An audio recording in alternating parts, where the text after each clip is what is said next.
Fala galera, Cripto na Real. Hoje vou trazer um vídeo de como é feita como são feitos os rendimentos da Helium, né? Muitas pessoas ficam perguntando quanto que eu vou receber no meu hotspot se eu colocar em determinado lugar, determinada zona, e não sabe exatamente como que vem o percentual, tá? Então hoje eu vou fazer um briefing em relação a isso, vou mostrar a documentação daqui a pouco, tá? E a ideia é elucidar de como é feito o cálculo daquela remuneração em um período X, tá? Ao longo do tempo, ok? Então, eu fiz esse videozinho aqui. Antes eu vou explicar como é que é feita a remuneração de acordo com cada prova de cobertura, tá? E depois eu vou voltar aqui novamente aqui nesse videozinho bem simplificado, ok? Então vamos lá. Aqui pela documentação você tem alguns tipos de remuneração, de rewards, né, de recompensas que podem ser viabilizadas pelo uso da rede com o seu hotspot, tá? Primeiramente é o Proof of Coverage Challenger. O Challenger, que é o desafiado, o Challenger é o desafiador, tá? Os Witnesses são as pessoas, são os hotspots que verificam essa transação, tá?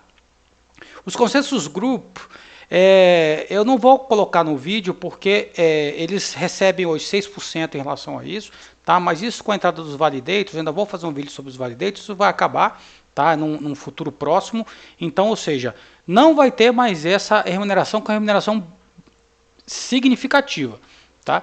E como é aleatória, tá? Tem alguns parâmetros a serem considerados, como localização, etc., mas é uma rentabilidade boa que vai deixar de existir ao longo do tempo, tá? O security, é uma remuneração para os patrocinadores da Helium, dos investidores, ok? E o network data transfer é o que vai ser o futuro da rede, tá? No futuro, nenhuma POC vai existir mais, tá? Elas vão terminar, em 20 anos elas vão terminar, e somente os hotspots que serão remunerados é o que estiverem pacotes sendo transferidos, né? Isso, eu comentei nos primeiros vídeos que a Helium, ela te paga hoje em dia, você minera, tá? Porque eles querem criar uma rede, uma teia ao longo do mundo, pelo mundo todo, tá? A partir do momento que essa teia está criada, não tem mais lógica eles ficarem te dando dinheiro em relação a isso, tá? Aí, teoricamente, a rede estruturada, pessoas, ou sistemas, ou projetos vão utilizar essa rede e você vai ser remunerado por isso, mas não por minerar a moeda, tá? O futuro ela vai ser, entre aspas, extinta, tá? Então, basicamente, são essas recompensas que existem, tá? E qual é o percentual que você recebe por elas? Se você for um Challenger, se o seu hotspot for um Challenger, você vai receber 0,95% das ilhas mineradas durante aquele epoch, que esse epoch é um processo que acontece de tempos em tempos na blockchain, tá? E ele te dá 3.000, e ele gera hoje, né, de acordo com a documentação atual, 3.424 Heliums, tá? Então, durante o mês, o objetivo é minerar 5 milhões de Heliums, tá? E durante esse mês, acontecem várias epochs. E durante essas epochs, acontecem essas provas de cobertura, as provas de consenso, etc. Então, a remuneração é distribuída dessa maneira, tá? Então, se você for eleito pela blockchain para ser um Challenger, de todos os Heliums distribuídos naquele epoch, você vai receber 0,95%, obviamente, patrocinado por todos os Challengers durante aquele epoch, tá? Você pode ser um Challenger, que seria para provar, eu vou mostrar mais para frente, você provar que seu hotspot está lá, tá? Uma testemunha Consensus Group, né, que dá os 6%, os Security Tokens, né, que é para os patrocinadores e os investidores da rede, tá? E o Network Data Transfer, que vai ser até 32,5%, tá? O máximo, é menos, e esses percentuais aqui ao longo do tempo eles vão diminuindo. Tá bom? Já foram mais altos que esse aqui. Aí, como eu falei, ao longo do tempo vai sendo diminuída a remuneração por mineração e vai ser aumentada a recompensa por transferência de pacotes. Ok? Então vamos lá. Só mostrando aqui aqui no site da Helium, como essa distribuição, mais ou menos que eu comentei agora antes, mais simplificada, tá? 35% da infraestrutura, 35% dos investidores e 30% das transferências de dados, tá? Basicamente, como está hoje, uma maneira simplificada de falar. Então, como eu comentei aqui, ao longo do tempo, tá? A remuneração, tá? Por cobertura, por exemplo, ela vai caindo.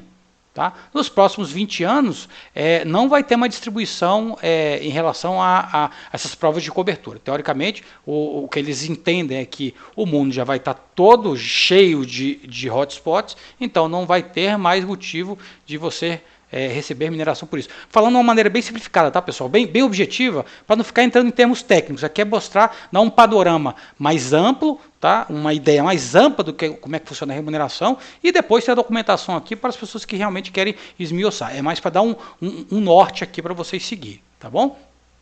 E aqui o Network Data Transfer, como eu falei, ó, a remuneração por essa transferência de dados vai ser aumentada, tá bom? Ao longo do tempo ela vai ser ela hoje é baixa, né? Principalmente no Brasil. No Brasil ninguém tem equipamentos ainda que transmitam dados. Eu vou fazer um vídeo aqui como você pode comprar os data créditos também. Hoje é possível você comprar data créditos. Se você quiser realmente já utilizar a rede. Rio, São Paulo já tem uma rede ali mais ou menos estruturada. Se você quiser utilizar, já dá. Tá? Eu vou mostrar como você compra data créditos e cadastra o seu equipamento na rede. Por exemplo, um Arduino. Quero um Arduino para fazer uma transferência para fazer um monitoramento de determinado equipamento. Tá? Em tese você já pode utilizar, tá bom?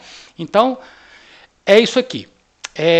Hoje o nosso preço da Hilli hoje está suado, né? Porque assim é bom comentar. Hoje está $10, estamos aí num bear market, né? Teoricamente estão dizendo que outros dizem que não é. O fato é que realmente o mercado está muito em baixa. Então hoje o preço está bem down, né? Eu acredito que isso vai aumentar com o tempo, né? Mas agora não dá para dar nenhuma previsão. Do jeito que está o mercado hoje, não dá para Bitcoin a $30 mil, um pessoal dizendo que vai chegar a $18 mil, não sei, tá? O objetivo aqui é outro, mas é bom sempre comentar quanto que está a cotação da moeda atualmente. Então vamos lá para o vídeo, tá? Que mostra, faz dá um resumo de como é que acontece, tá? Então pessoal, esse aqui seria o desafiado, o challenger, tá? E o challenger, que seria o desafiador, tá? Na verdade, esse aqui tem que provar que para esse aqui, que ele exista naquela posição, tá?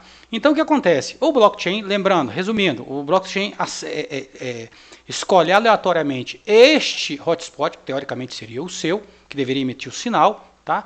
E aleatoriamente escolhe outro hotspot, seria o challenger, esse que vai ser responsável por validar essa prova de cobertura na blockchain, tá bom? Então você recebe, repare os percentuais, né? Esse aqui teoricamente começa o processo, ele é responsável por validar aquela prova de cobertura durante aquele período, tá? Ele recebe 0,95% distribuído pelos outros, tá? E esse aqui recebe um pouco mais, que seria o seu. Tá? Então, quando começa a prova de cobertura, ele pergunta, tá? Esse aqui vai ser o selecionado, esse que vai ter que provar a localização dele, e esse aqui vai ser responsável por gravar essa prova de cobertura, é como se fosse um monitor. Tá? Então, a partir do momento que inicia isso, tá? Ele pergunta, você está aqui mesmo? Ele manda um sinal, isso é uma outra dúvida que tem aqui com as pessoas. Tá?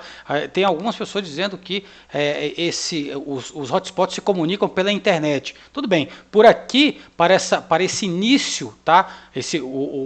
A prova, o challenger e o challenge realmente é feito por internet, mas depois é por radiofrequência. Então, existe aquele problema de colocar os hotspots US 915 junto com os AU 915. Como eles trabalham em bandas de uplink e downlink diferentes, eles não vão se conversar. Então a parte de testemunha, de validar essa prova de cobertura, ela vai falhar. Então você não vai ganhar nada. Entendeu? Então esse que é o problema. Apesar de o trabalho começar pela internet, tudo tem que ser validado. Então, se você não consegue se comunicar com outro hotspot, os desafios não vão ser concluídos, não vão ser escritos no blockchain, então você não vai receber nada. Então, esse é o grande problema de ter hotspots com frequências diferentes trabalhando na mesma região. A não ser que sejam de hotspots com a mesma frequência, conversando com hotspots da mesma frequência na mesma região misturado. Entendeu? Então, em uma região tem 10 hotspots AU 915 e 10 hotspots US 915. Obviamente, quem vai escutar os sinais do US 915 são os que têm essa frequência. Tá? E quem vai escutar da AU 915 vão ser os que têm esta frequência.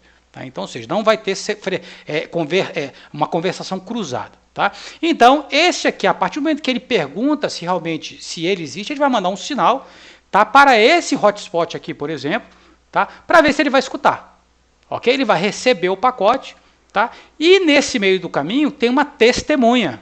Tá? Ele vai dizer, realmente eu recebi esse pacote, e a testemunha, se realmente ouvir esse sinal, dependendo da distância, inclusive esse aqui pode ser até uma testemunha dessa transmissão de pacote aqui, essa testemunha aqui também pode testemunhar essa transmissão desse beacon, tá? E pode falar, realmente, esse hotspot aqui está neste lugar, eu recebi este pacote, tá? E esse aqui testemunhou essa transmissão de dados.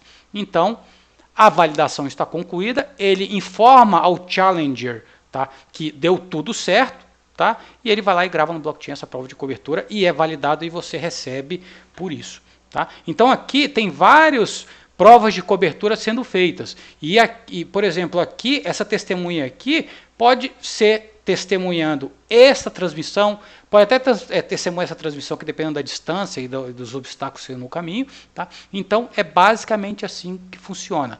Você é desafiado, seu hotspot é desafiado, tá? Por um hotspot aleatório no mundo, tá? Ele vai mandar um sinal para outro hotspot, ele vai receber e vai informar que realmente recebeu. E no meio do caminho tem testemunhas. E se tiver as testemunhas, ele finaliza pode ser que não tenha testemunhas, tá, pessoal? Pode ser que não tenha testemunhas, mesmo assim você é remunerado por isso, porque este aqui vai informar que você foi que o sinal foi recebido, tá? Então esse seria uma testemunha. Quanto mais testemunhas você tiver, mais você vai ser remunerado. Obviamente isso aqui tem um limite, tá? Você não vai ser remunerado mais do que esse. O máximo que você pode receber de remuneração seria os percentuais que estão aqui, tá? Mas digamos que você consiga fazer uma emissão perfeita, com várias testemunhas, com o hotspot recebendo e tudo dando certo. Você vai receber esse percentual todo aqui, ok? Novamente distribuído pelas provas de cobertura ao longo do mundo, que acontece aleatoriamente durante um epoque. Beleza? E eu coloquei aqui também um desenhinho, tá, de uma bicicleta e do cachorrinho aqui, porque a ideia é essa.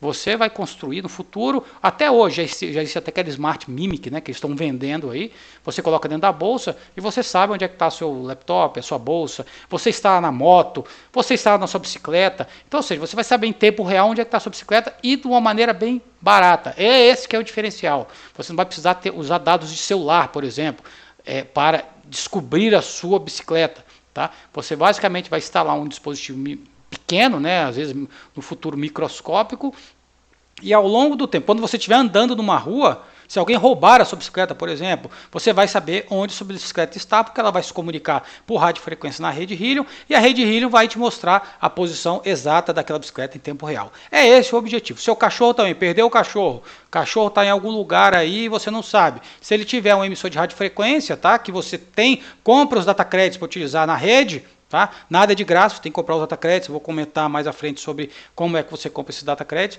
você consegue, ele vai se comunicar com os hotspots na região, tá? E aquela localização vai ser transmitida via internet para o seu laptop, para o seu celular, e você vai saber onde é que está o cachorro, vai buscar ele. É basicamente assim que funciona. Ok?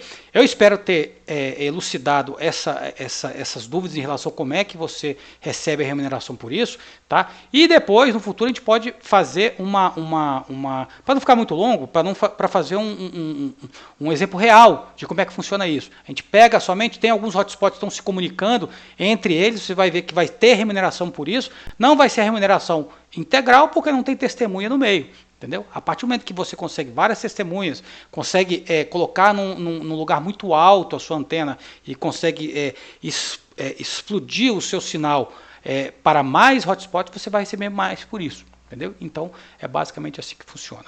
Ok? Bom, pessoal, é isso aí. Eu espero ter ajudado. Aqui eu vou deixar aqui na descrição o link, tá, de como é que você verifica esses processos, tá, de prova de cobertura, tá, prova de consenso, testemunhas, etc. Tá? Como é que funciona os epoques, tá? Aí a distribuição que é feita, tá, o percentual que é feito ao longo desses epoques, ok? Bom, é isso aí, a gente se encontra num próximo vídeo. Abraço a todos.